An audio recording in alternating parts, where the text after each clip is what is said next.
Gothic कला से अभिप्राय तिकोने मेहराबों वाली यूरोपीय शैली से है, जिससे इमारत के विशाल होने का आभास होता है। यह मध्ययुगीन यूरोपीय वास्तु की एक शैली है जो संभवतः जर्मन गोथ जाति के प्रभाव से उत्पन्न हुई थी।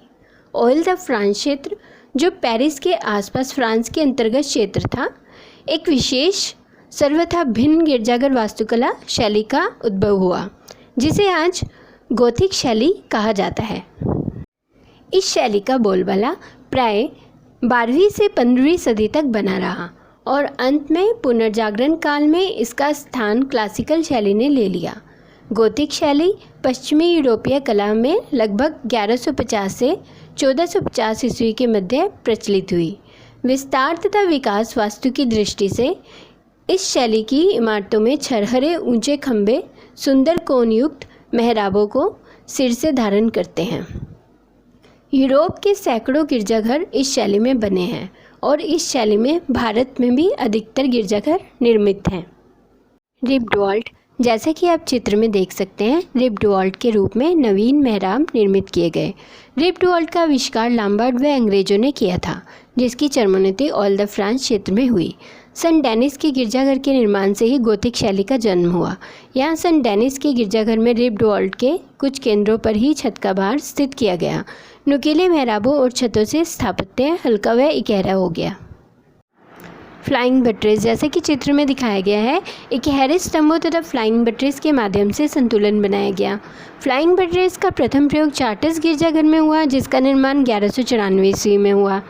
स्थापत्य की इन नई उपलब्धियों से भवनों की रचना में वर्टिकल मूवमेंट के भाव की सृष्टि हुई, यानी कि भवन ज़्यादा ऊंचे और लंबे बनाए जाने लगे। स्थापत्य की प्रत्येक इकाई दूसरी इकाई से आकाश छूने की होड़ में लगी प्रतीत होती थी। ऊंचे ऊंचे भवनों व नुकीले मेहराबों का इस शैली में इतना अधिक प्रयोग हुआ कि नुकीले मेहराबों वाले समस्त भवन ही गोथिक कहे जाने लगे। कांच के टुकड़ों का उपयोग। गोथिक स्थापत्य की प्रमुख उपलब्धि और विशेषता शीशा चित्र हैं, जो खिड़कियों में बने हैं। स्थापत्य के नवीन आविष्कारों के कारण रिक्त भित्ति का स्थान ऊंची खिड़कियों ने ले लिया, यानी कि जो स्थान खाली होते थे उनके स्थान पर ऊंची ऊंची खिड़कियां बनाई जाने लगी, जिन्हें प्रकाश के साथ ही आंतरिक सज्जा के उद्देश्य से भी प्रयुक्त किया गया।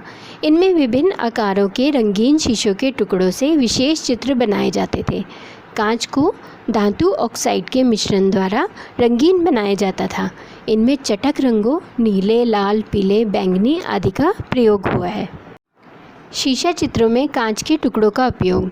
इसमें पहले खिड़की के आकार का चित्र बनाया जाता था, उसे ज़मीन पर फैलाकर उस पर रंगीन शीशों के विभिन्न आकारों के टुकड़े काटकर संयोजित कर लिए जाते थे। तत्पश्चात इन टुकड़ों को उसी क्रम में योजनानुसार चित्रकार एनेमल रंग से आकारों की बारीकियों को निकालते थे तथा उन्हीं शीशों को पुनः गर्म किया जाता था, जिससे रंग स्थायी हो जाए। अंतिम रूप में संयोजन को शीशे की पतली पट्टियों से जोड़ा जाता था, जो काम्स कहलाती थी। यह संयोजन खिड़की के लोहे के फ्रेम में लगाए जाते थे। ये नुकीली, ऊंची तथा बहुमंजिली खिड़कियां ऊंचे गिरजाघरों के अंतराल को बहुरंगीय प्रकाश से उत्पन्न अलौकिक वातावरण से भर देती थी। गोथिक कला में मूर्तिकला। गोथिक कला में मूर्तिकला का भी प्रमुख स्थान रहा है, क्योंकि स्तंभ प्राय मूर्तियों से ही बने हैं।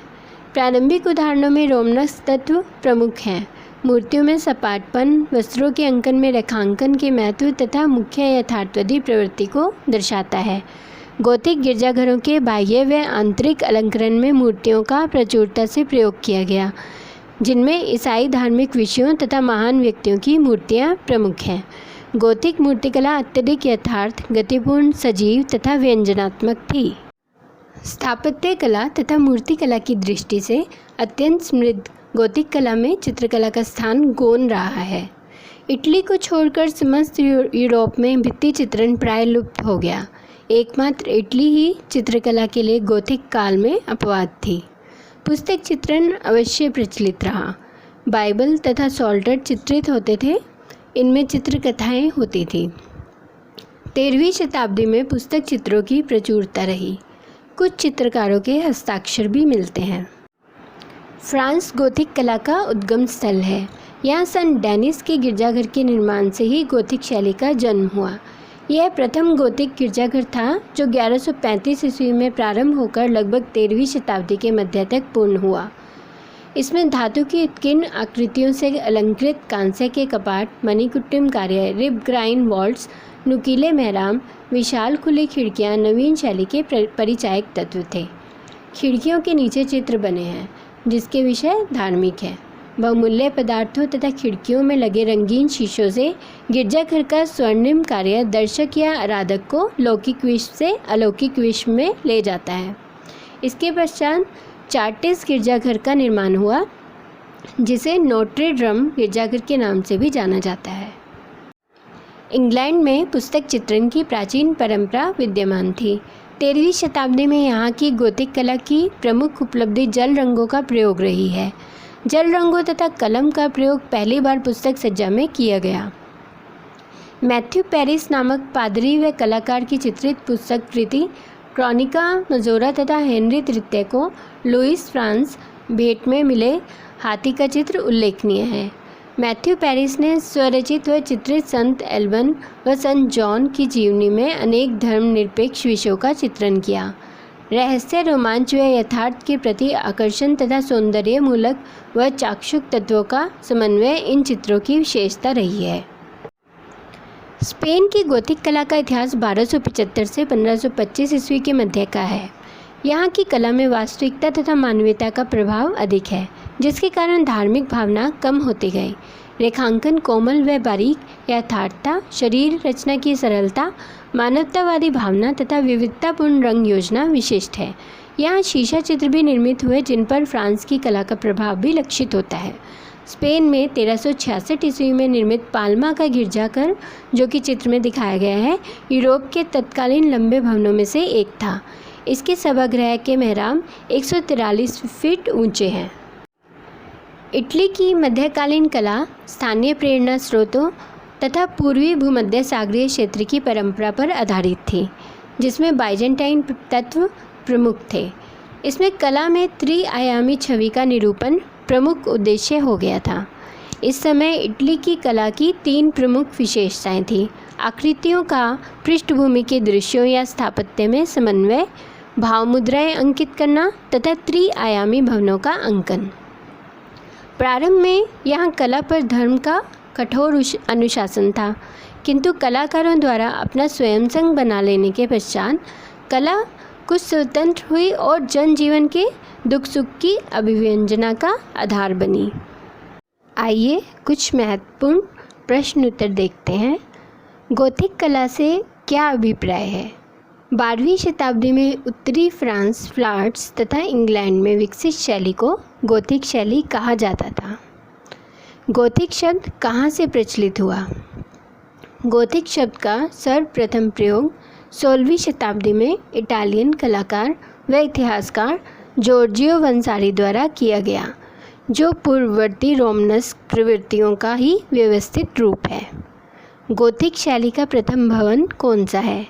गोथिक शैली का प्रथम भवन संत डेनिस का गिरजाघर है, जिसका निर्माण 1229 ईस्वी में पेरिस में हुआ। इटली के फ्लोरेंटाइन स्कूल के प्रसिद्ध कलाकार कौन थे? सिमाबुए, जिनको इटली चित्रकला के पिता कहा जाता है। बाइजेंटाइन परंपरा को त्यागने वाले प्रथम फ्लोरेंटाइन चित्रकार कौन थे? जियोतो। गोथिक कला के उद्गम केंद्र कौन कौन से देश थे? फ्रांस, इंग्लैंड, स्पेन और इटली। गोथिक शैली के भवनों में कला के कितने रूप प्रयोग किए गए हैं?